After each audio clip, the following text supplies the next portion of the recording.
And how's it going today, YouTube? This is Kaiju, your host, bringing you another figure review. Today we are looking at the brand new 2023 Mondo exclusive Cherry Blossom Biollante. Let's see how awesome she is, and let's see if she glows in the dark, as they say she should. It's not wasting time. Let's go into the jaws of the death. Alrighty, so jumping right in with the figure, we're going to look at the paint and the sculpt, of course. Now, this is a brand new figure. Pretty much all the color variations of this figure are out now. So there's the Cherry Blossom and multiple different other ones, but obviously, I just got this one, so this is the only one we're going to look at.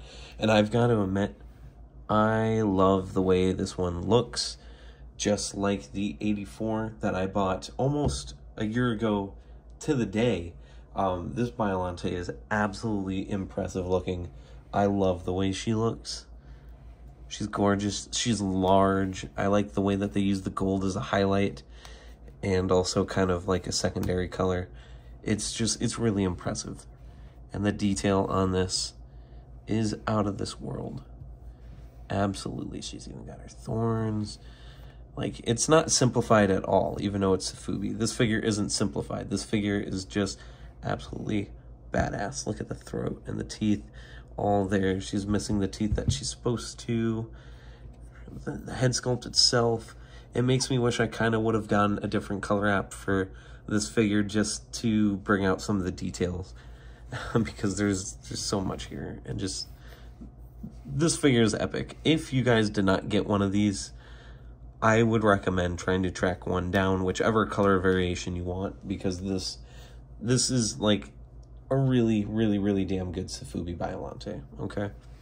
Now, as you can see, I'm kind of moving things around. There is actual articulation on this figure, and although it normally doesn't matter with Sofubi figures as much, I've got to give credit to this figure. It adds a lot to it, so let's look at it. So first, bump the camera a little bit.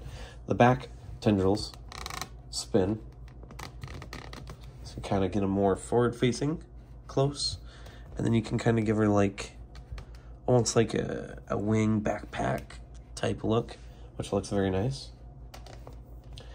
Then her heads rotate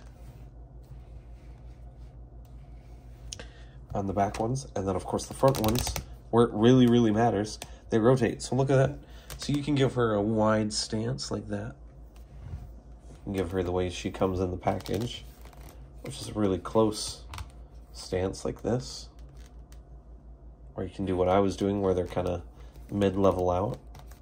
They're just kind of out like that. And they look really damn nice. She looks ferocious.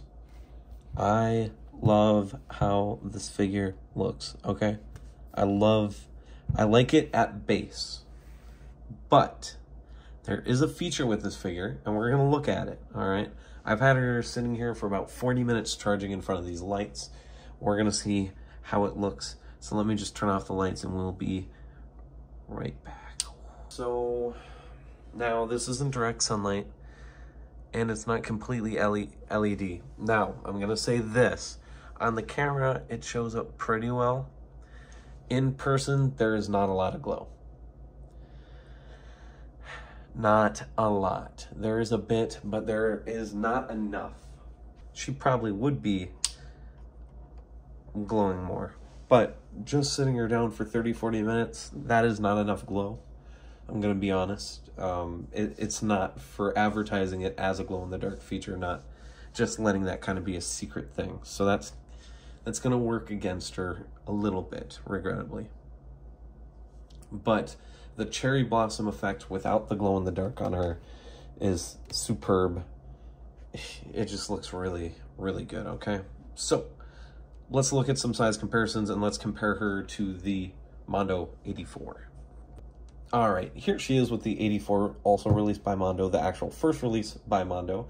As you can see, height-wise, she's not technically there, but with the rest of the body, she looks large and proud.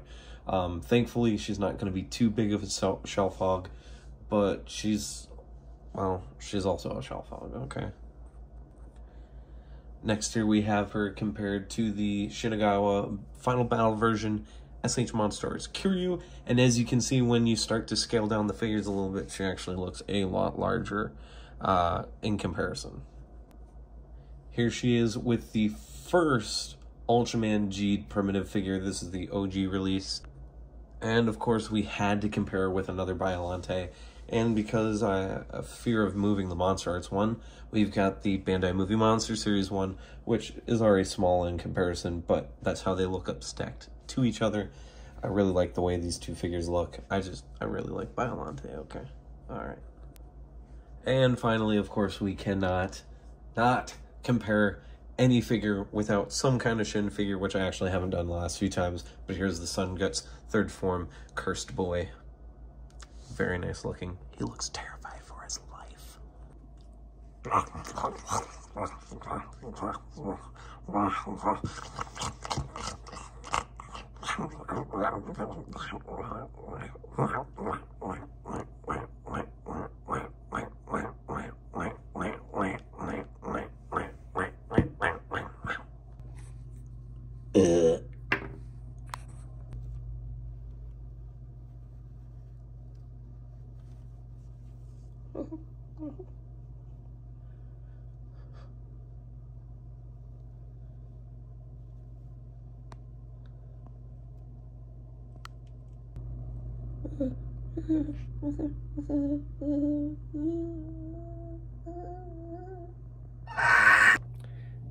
And that is going to end the review, guys. I have to say, I am a little disappointed by the glow factor on Biollante, but that is such a small problem for me anyways, compared to what the rest of this figure brings when it comes to the paint and sculpt, and just how awesome Biollante is in general.